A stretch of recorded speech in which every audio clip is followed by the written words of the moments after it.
So I got VidIQ. See if it can help me with my YouTube channel.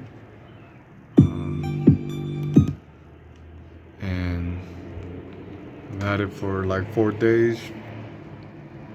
And I try to boost my videos. And yeah, it doesn't.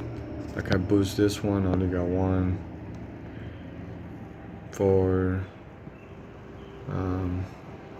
yeah, I've been boosting them and they're not. These are old ones that already had a lot of views, but these new ones.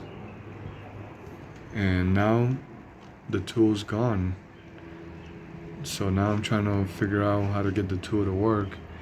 So you saw that I just loaded that.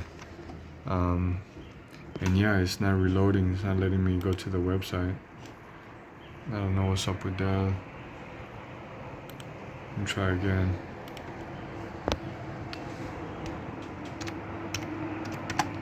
VidIQ.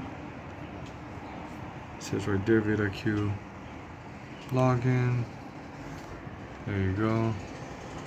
Right.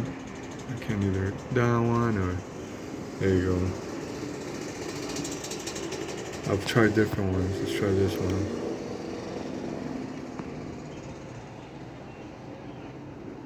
Come on, man. I just paid $50 for just a month. And I'm working full time. And when I get off of work, I need this to be working. And it's not working. Yeah, it's not cool. So now if I want to unsubscribe and cancel, how am I going to do that? Anybody having issues with this?